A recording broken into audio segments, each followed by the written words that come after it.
103.3. C'est ma radio allumée. FM 103.3. Vivre pour le plaisir.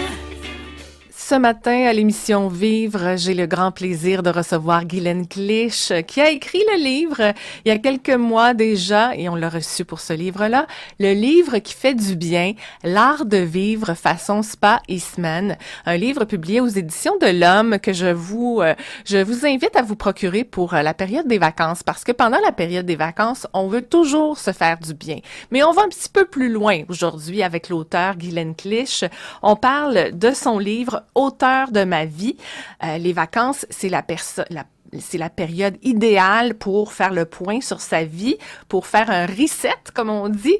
Et ce livre, publié aux éditions Le Jour, va vous permettre peut-être de prendre votre envol par l'écriture sensorielle. Alors évidemment, on va expliquer ce que c'est. Et Guylaine Clich, elle a toujours été fascinée par la puissance des mots, l'écriture, qu'elle soit exutoire, rituelle, relationnelle, occupe une grande place dans sa vie. Et depuis plus de 10 ans, elle partage sa démarche unique, entre autres en donnant des conférences. Guylaine Clich, bonjour! Bonjour! Guylaine, très contente de te recevoir à nouveau. Tu avais été très inspirante pour moi lorsqu'on t'a reçu l'année dernière pour parler de ce livre qui fait du bien, un livre qui nous invite à découvrir toutes sortes de façons de se faire du bien et qu'on peut découvrir en allant au Spa Eastman simplement, le Spa Eastman à Eastman, parce que des fois les gens disent « Qu'est-ce que tu dis, Diane? Le Spiceman? » Non, le Spa Eastman à Eastman, où on peut évidemment profiter de massages et de plein de soins corporels, mais un spa où moi je préfère aller, pas parce que les soins sont pas bons, mais les soins on peut en avoir un peu partout. La table du Spiceman, la table gourmande et la table santé, la table qui nous donne de l'énergie, donc un menu gastronomique extraordinaire qu'il faut absolument découvrir. Je vous invite à aller au Spa Eastman pour découvrir un peu tout l'art de vivre du Spiceman. Mais avec Guylaine aujourd'hui, avec toi Guylaine aujourd'hui, on va parler de l'aventure auteur de ma vie, prendre son envol par l'écriture sensorielle. On va d'abord expliquer ce que c'est que l'écriture sensorielle. Toi, tu t'intéresses à l'écriture depuis nombre d'années et je sais quand je prends des vacances, je prends plus le temps d'écrire dans mon journal personnel. Et j'ai l'impression que pendant les vacances, réellement, je fais un reset de ma vie, je fais un bilan, je me repose, je fais des rêves que je fais pas d'habitude. Il y a plein de choses qui se replacent. C'est comme si mon puzzle, les morceaux que je suis pas capable de placer pendant l'année parce que je suis trop occupée ou pour y penser, là, je suis trop occupée pour me reposer. Mais c'est comme si ces pièces de puzzle se placent grâce à l'écriture. Alors, est-ce que c'est un peu ça qu'on propose dans l'écriture sensorielle? C'est un peu ça qu'on propose et beaucoup, beaucoup plus. Parce que cette démarche repose sur 3 axes. Le premier axe, c'est prendre contact avec son ressenti. Donc là, c'est là où est-ce qu'on peut dire qu'on voit les morceaux de puzzle tomber à leur place, parce qu'on va vraiment prendre contact avec ce monde intérieur qui est en nous. Et quand on écrit, c'est comme si on fait un arrêt sur image de ce mouvement qui est en nous. Puis bon, ben tu l'as dit, la vie va très vite. Souvent, on n'a pas le temps de s'arrêter pour ressentir, pour bien voir ce qui se passe en nous. Donc, de faire un moment d'arrêt pour écrire nous permet un peu de faire un arrêt sur image là, de ce mouvement. Et combien de temps ça prend de temps d'arrêt pour arriver à faire émerger ces émotions? Parce que souvent, c'est des émotions qu'on n'aime pas. Souvent, c'est des émotions qui nous rendent malades ou qui font en sorte qu'on se sent pas bien et on veut les écraser. Des fois, on veut changer les idées, on veut s'évader de ça. Ignorer, hein? Oui, les c'est ça. Ignorer. Oui. Ben, ce que je dis aux gens, si je veux transformer quelque chose qui me déplaît, j'ai pas le choix de le toucher. C'est un peu comme si je mettais une feuille de papier sur la table, puis que je voulais la plier en 4 sans la toucher, c'est impossible. Donc, d'aller transformer le ressenti implique d'aller le toucher. Alors, ça, c'est la première étape de la démarche, mais rapidement, on va transformer le ressenti pour réaliser tous nos rêves par l'écriture. Ça, c'est le deuxième axe. Donc, premier axe, je touche ce qui est là, et puis je le regarde.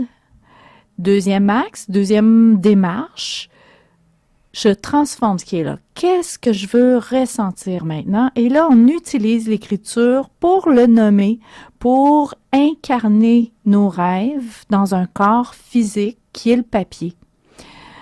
Et après cette rédaction, on fait un exercice de relecture, mais pas en groupe, pas en gang, là. C'est vraiment l'atelier que je donne et qui se trouve dans le livre Auteur de ma vie, c'est une démarche personnelle. On n'est pas dans une performance littéraire du tout. Donc, même si j'ai un groupe de personnes quand j'anime un atelier, on ne lit pas nos textes entre nous. On est vraiment dans une démarche personnelle. Privée, personnelle. Oui, oui, oui. Et ça, c'est important de le dire parce que, je vais te dire, j'ai toujours été fascinée par le monde de l'écrit. J'aime beaucoup, beaucoup lire des grands auteurs, les grands classiques, et fascinée là, par l'écriture, mais aussi très intimidée.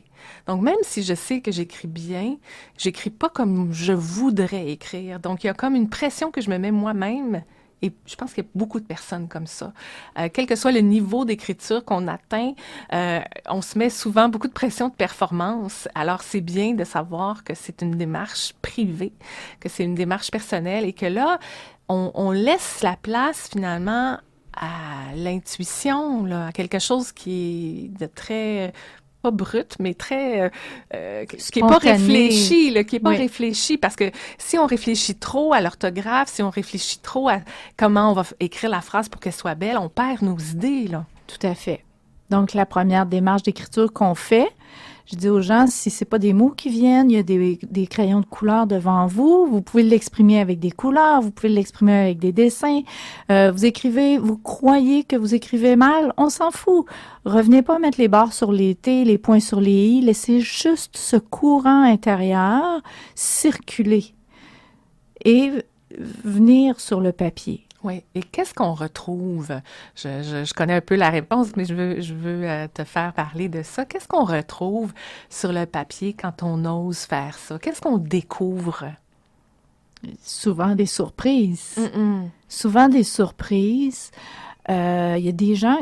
il faut dire que cette démarche d'écriture, elle est précédée par une visualisation. Et la visualisation, elle est accessible via Internet. Puis quelqu'un qui veut absolument l'avoir sous forme de CD, il y a aussi moyen de se la procurer là, en communiquant à l'adresse qui est dans le livre, Auteur de ma vie. Donc, dans cette visualisation, on se prépare. La visualisation nous prédispose à mettre sur papier notre ressenti. Je dirais pas ce qu'on voit dans la visualisation parce que ça serait un peu mettre le mental en marche. Puis lui, il a tendance à justement vouloir nous garder à l'abri du ressenti, souvent. Alors, quand on arrive au moment de la visualisation, c'est là où est-ce qu'on peut en parler plus en détail. Mais dans cet espace, j'amène les gens, puis c'est ma voix là, qui est sur la visualisation, c'est vraiment mon enregistrement. Dans cet espace, j'amène les gens en état d'observation. Donc, c'est pas une visualisation où est-ce que je dis, bon, ben vous voyez ci, vous voyez ça, voici ce qui se présente devant vous. Non. C'est une visualisation où les gens se mettent en état d'observation. Donc, il n'y a pas deux personnes qui voient la même chose. Et quand on ouvre les yeux, on met sur papier ce qu'on a observé et surtout ce qu'on a ressenti pendant ce moment. Et cette visualisation, et je pense que c'est important de le dire à ce moment-ci, on retrouve les coordonnées pour se procurer cette visualisation dans le livre Auteur de ma vie. Je rappelle la maison d'édition aux éditions Le Jour. Donc, une fois qu'on a la visualisation et que on a fait l'expérience de ce qu'on voit, de ce que l'on ressent, combien de temps ça dure tout ça, là, la visualisation? Parce que est-ce qu'on a le temps de se rappeler de tout ce qu'on a vu? C'est même pas important. Donc, c'est ça. L'idée de la visualisation, ce n'est pas de se souvenir de ce qu'on a vu, c'est de ressentir. OK. Alors, quand on ouvre les yeux, on y va avec le premier mouvement qui est là. Puis, je vous dirais, là, ça fait 12 ans que je donne l'atelier d'écriture. J'ai vu, je sais pas combien de personnes, mais ça passe le millier de personnes parce que je le donnais sur une base régulière hebdomadaire au Spiceman. Je fais des retraites d'écriture. J'ai fréquenté différents milieux avec l'atelier Centre des femmes. En tout cas, bref, j'ai vu toutes sortes de contextes, toutes sortes de gens, et je n'ai jamais vu personne incapable d'écrire en ouvrant les yeux. Donc, c'est tout ce que je peux vous dire. Et là, on écrit combien de temps, là? Est-ce que ça peut être très, très court, comme seulement quelques lignes, ou bien ça peut être plusieurs pages? Ça dépend des personnes, j'imagine. Ça dépend des personnes. Est-ce que je peux dire jamais? Je sais pas, là. Presque jamais, on va y aller comme ça. Vu personne s'en tenir à quelques lignes. Donc, ça se met en marche et les gens partent avec une pile de 5 feuilles de papier, puis j'ai vu des gens manquer de papier. Il y a quelque chose qui se déclenche, puis c'est comme si les gens se sentent assouvis après la démarche. Combien de temps ça dure? J'ai pas de réponse. Quand je donne des ateliers, quand je fais des retraites d'écriture, je dis aux gens, on se revoit à telle heure. Donc, ils n'ont pas besoin d'attendre que les autres aient terminé. Ils peuvent aller prendre une marche, peuvent aller prendre une collation, peuvent faire ce qu'ils veulent, peuvent relaxer, méditer, peu importe.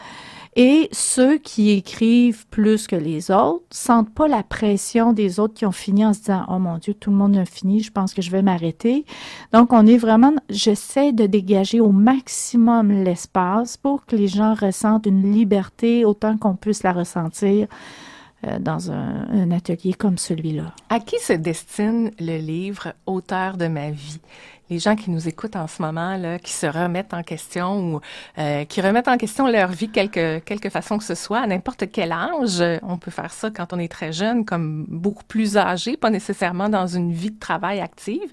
Et on le sait maintenant que même quand on prend sa retraite à 65 ans, plusieurs d'entre nous, on va continuer à travailler à temps partiel parce que le coût de la vie a tellement augmenté que on doit le faire. Donc, à qui se destine ce livre parmi tous les gens qui nous écoutent? Monsieur, madame, tout le monde, c'est aussi simple que ça.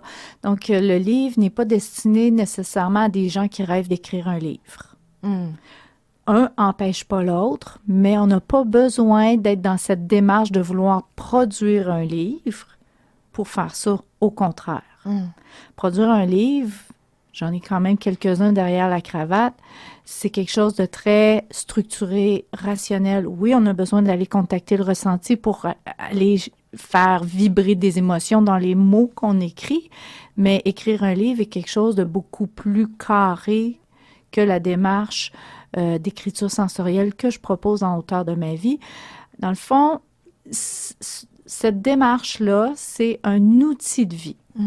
C'est quelque chose qui nous permet de bien se sentir dans notre vie. Oui, dans le monde actuel où, on le disait tout à l'heure, tout va vite, on a des emplois du temps extrêmement chargés, on s'occupe de nos parents, on s'occupe de nos enfants, on s'occupe de notre travail, on a énormément de choses à faire. Parfois, on n'a pas assez de temps pour nous. Ça, c'est le fun d'avoir un livre comme ça qui nous guide pas à pas vers une écriture qui va nous donner un espace à nous-mêmes. Donc, ça peut être, on n'a pas besoin d'attendre les vacances, malgré que les vacances, c'est un moment idéal, je trouve, pour se plonger un peu plus intensément dans nos besoins, dans notre ressenti. Mais on peut faire ça peut-être à chaque semaine, de se plonger dans notre ressenti. Alors, comment on pourrait établir un rituel qui soit pas lourd, qui soit pas difficile? Parce que souvent, on s'établit un rituel pour bien manger, pour bouger, pour faire de l'activité physique. Puis parfois, on trouve que ça demande une discipline. On n'a pas toujours le goût d'aller cuisiner. On n'a pas toujours le goût d'aller marcher. Puis on s'impose quelque chose. Alors, comment on peut faire pour que ce soit le fun de se consacrer du temps pour l'écriture sensorielle? Ça peut être qu'on met notre réveil matin 15 minutes plus tôt, qui est quand même pas la fin du monde, 15 minutes. Puis en 15 minutes, c'est surprenant ce qu'on peut mettre sur papier, surtout quand on vient de se réveiller le matin, où est-ce qu'on n'est pas encore dans la rapidité de la journée, on est entre le monde des rêves et puis le monde de la journée qui commence. Donc, ça peut être un bon moment où, moi, à côté de mon lit, j'ai toujours un cahier puis un crayon. Avant de m'endormir, je fais un petit bilan de ma journée. Je fais des remerciements pour les belles choses que j'ai eues dans ma vie aujourd'hui. Et puis, ça peut être des rêves, pas des rêves dans le sens de rêver durant la nuit, mais des rêves de vie, une destination dans ma vie que je peux me donner dans mon cahier. Mais, et là, il y a un gros mais, il faut garder, il faut rester conscient que tout ce que j'écris, que je garde, je le lègue. Ah, ça, c'était quelque chose d'extrêmement intéressant que j'ai lu dans ton livre. Et tellement intéressant que je vais raconter une anecdote, ma chère Guylaine. J'ai une de mes tantes qui était l'aînée de la famille de mon père. Mon père était dans les plus jeunes et elle a légué aux plus jeunes de la famille. Mon père était à l'avant-dernier de la famille, d'une famille de 12 enfants. Donc, cette aînée de la famille, je pense qu'elle était la deuxième, a légué à son plus jeune frère ses journaux personnels. Mais qu'est-ce qu'il y avait là-dedans? Là-dedans, il y avait des récits, des défis et des cruautés qu'elle a subies lorsqu'elle était au couvent. Et parce qu'à cette époque-là, on allait chez les sœurs, on allait chez les frères pour avoir une éducation parce que les gens vivaient dans une pauvreté extrême.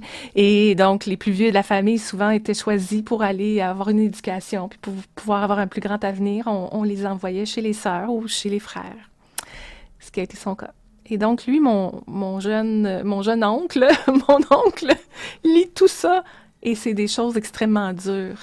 Qu'elle avait vécu des choses extrêmement dures. On raconte pas les détails. Donc, il s'est mis à pleurer. Il était bouleversé. Il était dans tous ses états. Il a pris toute la pile de journaux. Il a mis ça au feu. Parce qu'il voulait plus que personne lise ça. Tellement que c'était oppressant. Alors là, je trouve que quand tu parles de ça dans ton livre, il y a vraiment quelque chose de fondamental, du legs. J'ai vu des gens fondre en larmes quand j'amène ça dans l'atelier par la prise de conscience qu'ils faisaient. Parce que, oui, il y a l'idée du legs, mais il faut vraiment prendre la responsabilité de nos écrits. Nos écrits ont une espérance de vie beaucoup plus longue que la nôtre. On a des livres sur Terre qui datent de millénaires. Alors, quand on y pense 2 minutes, là, même ma liste d'épicerie sur le comptoir a une espérance de vie plus longue que la mienne. Si personne n'y touche, elle va être encore là dans 50 ans. Moi, j'en doute. Donc, au-delà de ça, il faut que je prenne conscience que tout ce que j'écris, j'en suis responsable. Est-ce que je veux laisser ça à mes proches, aux gens que j'aime? Parce que c'est drôle à dire, là, mais mon tiroir de bobettes, quand je vais mourir, c'est ceux que j'aime qui vont venir le vider. Donc, j'aurais beau cacher mes journaux intimes bien comme il faut, là, dans mon tiroir, il n'est pas à l'abri des autres. Donc ça, c'est important de faire cette prise de conscience-là. Et en faisant cette prise de conscience-là, pourquoi justement ne pas faire exprès pour laisser un legs en étant conscient de ce que j'écris et que je garde? Et à la limite, on peut écrire à notre enfant, on peut écrire à notre nièce, on peut écrire à notre neveu dans ce journal personnel. Ça peut être un journal, puis ça peut être même aussi simple qu'une enveloppe avec un destinataire dessus. Donc, c'est puissant, l'écriture, c'est tellement puissant. Oui, et donc, dans ce qu'on écrit, et je veux qu'on appuie un peu là-dessus, parce que souvent, quand on écrit un journal personnel, ça nous sert un peu d'exutoire. On raconte les grands moments, les grandes douleurs, les grandes choses, les grandes questions, les impossibles de notre vie. Et ça, c'est comme une tradition. On se dit toujours, il y a personne qui va voir ça, là. On va mettre ça dans un coffre-fort à la banque ou il y a personne qui va voir ça. C'est quelque chose de très, très, les secrets, les grands secrets de famille qui ont jamais été révélés, souvent sont révélés après la mort de la personne qui avait un journal personnel. Là, on apprend que notre grand-mère avait un amant puis qu'elle a eu son premier enfant hors mariage puis toutes ces histoires qui ont marqué la famille puis on apprend ça après. Donc, et souvent, comme mon oncle qui est extrêmement émotif, ben, on n'est pas capable de prendre tout ça parce que c'est dans plusieurs livres, beaucoup, très intense. C'est pas dilué par un récit comme si on était l'auteur d'un roman qui dilue un peu les choses pour que ça soit comme une musique un peu plus facile, un peu plus digeste. Mais donc, là, avec le paradigme, avec cette idée de responsabilité, tu nous incites en tant qu'écrivain novice à avoir ça, à prendre conscience de ça. Est-ce que c'est quelque chose que tu as appris toi-même ou que tu as créé comme idée? Est-ce que ça, c'est quelque chose qui t'appartient? C'est à mon tour d'avoir une anecdote. Oui. Que je raconte d'ailleurs dans le livre. Mon père ne savait pas écrire. On se remet en contexte. Moi, je suis la 9e d'une famille de 9 enfants. Donc, il y avait une grande différence. Il y avait quasiment une génération qui me séparait là, de plus que la moyenne des gens qui me séparaient de l'âge de mes parents. Et à l'époque, ben mon père, c'était quand il était enfant, c'était la crise économique. Mes grands-parents se sont fait donner une terre en Abitibi. Et tous les enfants ont été mis à contribution à la survie de la famille. Donc, mon père, à 7 ans, il n'allait plus à l'école. Il savait lire, mais il ne savait pas écrire. Et après sa mort, j'ai hérité des retailles de bois de mon père parce que j'avais un poêle à bois chez nous. Puis mes frères m'ont dit, ben tiens, ramasse ça, ça va te faire du bois d'allumage. Et le deuil, ben moi, j'avais 3 enfants, mes journées étaient pleines. J'avais pas d'espace pour pleurer mon deuil. Mais le soir, après souper, une fois que les devoirs des enfants étaient terminés, la vaisselle lavée, tout ça, je descendais au poêle à bois et je m'installais et j'allumais le poêle en pleurant, puis je restais devant le feu jusqu'à temps que ça crie maman en haut des escaliers. Des fois, j'avais 5 minutes, des fois, j'avais 20 minutes, tu sais, mais c'était le moment de la journée où j'allais toucher le deuil et j'allumais le poêle avec les retailles de bois de mon père et une bonne journée, je suis arrivée sur un morceau de bois et il y avait quelque chose d'écrit sur le morceau de bois. Et je n'étais pas capable de comprendre ce qui était écrit. C'était écrit au son. C'était écrit A-N-A-V-E-N. Là, j'ai été obligée de le lire à haute voix pour comprendre que c'était écrit en avant. C'était un gabarit. Mon père utilisait ça pour tracer ses morceaux de bois, pour les couper de la bonne taille, parce qu'il faisait des coffres en cèdre et tout ça. Là, il était un peu ébéniste, même qui était ébéniste très habile. Et tout ça pour dire que ce morceau de bois avec le mot « en avant » écrit au son, pour moi, au moment où il est arrivé dans mes mains, ça a été une révélation. C'est comme si mon père était debout à côté de moi et qu'il me disait « Hey, la petite, là, arrête de pleurer puis regarde en avant. » Pensez-vous vraiment que mon père savait que ça tomberait dans mes mains à ce moment-là de ma vie, quand lui a lancé ce morceau de bois-là dans la boîte de carton chez lui pour le brûler dans son poêle à bois à lui? Jamais. Ben non. Mais c'est magique quand même. C'est magique et c'est la plus grosse prise de conscience que je pouvais faire vis-à-vis de l'écriture et de la durée des mots qu'on écrit. C'est incroyable. J'ai sûrement brûlé plein d'autres mots avant de tomber sur celui-là, tu sais. Oui, tout à fait. Mais, puis j'ai encore ce morceau de bois-là. Moi, je l'ai gardé, je l'ai mis sur le bord de ma fenêtre de cuisine.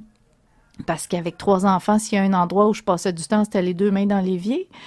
Puis je méditais sur ce mot que j'avais trouvé en faisant ma vaisselle chaque jour. Puis je veux dire, ça a eu un impact majeur sur le deuil que je vivais. Alors, quand tu as écrit le livre « Auteur de ma vie », tu as pensé sans doute à ce mot et c'est ça qui t'a fait dire « Attention, c'est un legs, l'écriture ». En fait, ça fait partie de l'atelier que je donne depuis que je donne l'atelier d'écriture. Oui. Parce que mon père est décédé en 2005, mais le morceau de bois se promène dans mes ateliers depuis 2007. Depuis que j'ai commencé à donner des ateliers d'écriture, j'ai mon petit morceau de bois que je montre aux gens et souvent, il y a des larmes qui montent. Les gens sont émus de voir cette prise de faire cette prise de conscience-là. Oui. Et on se rend pas compte. Oui. On écrit des mots partout, n'importe comment, à tout vent, mais on se rend pas compte de la durée de vie des mots qu'on écrit et de l'impact qu'ils peuvent avoir sur les gens autour de nous.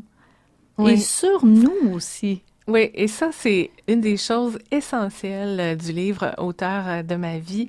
Évidemment, on parle d'écriture sensorielle. On a un petit peu expliqué aujourd'hui dans l'entrevue ce que c'est. On a le goût, donc, d'aller tenter l'expérience. Moi, j'ai tenté l'expérience pendant mes vacances et ça m'a fait un bien fou.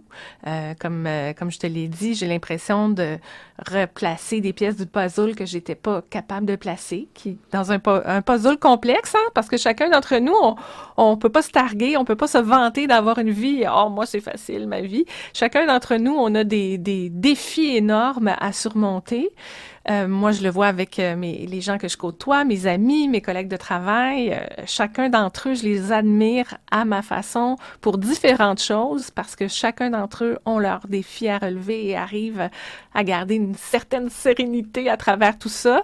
Donc, sans doute qu'ils prennent le temps de réfléchir, soit par une écriture sensorielle ou d'une autre façon, mais le livre « Auteur de ma vie » porte beaucoup ce mot-là, qu'on a nommé pendant l'entrevue, le mot responsabilité. On est responsable un peu quand même, pas complètement, parce qu'on décide pas de toutes les circonstances de nos vies, mais on est quand même responsable d'une grande partie des décisions qu'on prend quand on se trompe. On se relève, on apprend des choses. Faut pas se blâmer ou se battre. Et je trouve que de voir l'écriture avec cette responsabilité, avec ce legs, avec ce mot qu'on envisage, parce que oui, un jour, les écrits qu'on écrit vont rester, vont peut-être être trouvés par quelqu'un qu'on aime. Est-ce que ça va les blesser? Est-ce que ça va les nourrir? Est-ce que c'est des questions qu'on peut se poser? Je pense que oui. Hein? Mm-hmm. Alors, par contre, il faut se garder de l'espace pour se libérer intérieurement, écrire sans se censurer, tout mettre, que ce soit de la colère, secrets, tout, les plus innommables. Et il faut, après, agir en conséquence avec le texte. Donc, je peux me dégager intérieurement par l'écriture. Faut pas écrire en se censurant, c'est pas ça l'idée. Mais une fois que j'ai fait ça, qu'est-ce que je fais avec mon texte maintenant? Et c'est là où on peut aller vers des gestes rituels, parce que le rituel, c'est puissant. Moi, je crois à la magie. Et ce que je dis à mes participants et ce que je ressens aussi, c'est que la puissance de la magie se trouve dans le sens que je donne à mes croyances. Donc, si je pose un geste et que je crois sincèrement qu'il va avoir un impact sur moi, il y a beaucoup plus de chances d'avoir un impact sur moi que si je le pose sans réfléchir, sans même en prendre conscience. Alors, c'est sûr que si je me vide le cœur parce que j'ai de la douleur et qu'après je brûle mon texte en prenant le temps de le brûler complètement et de le voir disparaître en fumée et en prenant conscience que je me dégage intérieurement, ça a beaucoup plus d'impact que si je fais juste écrire et que je le mets dans la poubelle et que je m'en vais comme ça. Pour moi. Et je passe mon temps à dire, tout le long que je donne un atelier avec mes participants, je leur dis tout le temps, la personne que vous devez écouter, ce n'est pas moi, c'est vous. Donc, pour moi, la spiritualité, c'est comparable à la sexualité dans le sens où c'est personnel. Oui, très personnel. Ça ne regarde personne d'autre que soi. On va inviter les auditeurs qui nous écoutent à écouter tes conférences aussi, à se procurer le livre « Auteur de ma vie » aux éditions Le Jour. Mais on ne va pas donner de date. Est-ce qu'il y a un lieu où tu es présente régulièrement? Je pense que le Spa Eastman est un lieu où on peut te retrouver régulièrement. La raison, c'est tout simple. GuylainneClich.com, on arrive sur mon site et là, il y a une page, un onglet « Événements à venir ». Donc, les gens peuvent voir où je vais donner des ateliers, mais j'en donne depuis la parution du livre Auteur de ma vie, je donne un atelier par cycle de lune et j'ai l'intention de faire un cycle de lune complet qui est 13 lunes. Alors, je me promène un peu partout, de la Gaspésie, Montréal, Sherbrooke. Je suis de la région de Sherbrooke. Je suis très régulièrement au Spa Eastman. Il y a toutes sortes de formules. Il y a des formules retraite, il y a des formules une journée. Et les gens peuvent même m'inviter chez eux. Il y a moyen de prendre entente, prendre arrangement. S'ils ont un petit noyau d'amis qui veulent vivre l'atelier, je peux même me déplacer pour des petits groupes. Oui. Puis, je fais tout ce que je peux pour que le prix reste abordable, pour donner accès à cet outil de vie au maximum de personnes possible. Et j'invite les gens à communiquer avec toi, oui, à se procurer le livre « Auteur de ma vie » aux éditions Le Jour, mais à communiquer avec toi parce que tu es un petit peu comme une coach de vie, hein, à travers tout ça. On a beaucoup de lieux maintenant avec les réseaux sociaux où on peut s'exprimer, mais très peu de lieux où on peut parler de l'intimité, de ce qu'on vit réellement à l'intérieur de soi. On doit se protéger dans notre société, dans n'importe quelle vie sociale, on doit se protéger, mais je trouve que c'est encore plus prenant maintenant. Autrefois, il y avait des prêtres chez qui on allait se confesser de certaines choses et puis on avait l'impression que ça restait secret. Maintenant, on n'a plus ce lieu-là. Si on va voir un psychologue, on reste quand même sur notre appétit pour toutes sortes de raisons. Donc, j'invite les gens à communiquer avec toi pour avoir cette capacité d'entrer en contact avec le génie qu'on a en soi. Et ça, des fois, on l'a perdu, cette capacité de se sentir, de se faire confiance. Puis toi, t'es la bonne personne, t'es exactement la bonne personne pour permettre nous permettre à nous tous de reprendre confiance en nous et de reprendre contact avec ce génie de la lampe qui est à l'intérieur de nous. Merci beaucoup, beaucoup, Guylaine Clich, d'avoir été là aujourd'hui. C'est un grand plaisir. Merci pour l'invitation. Vie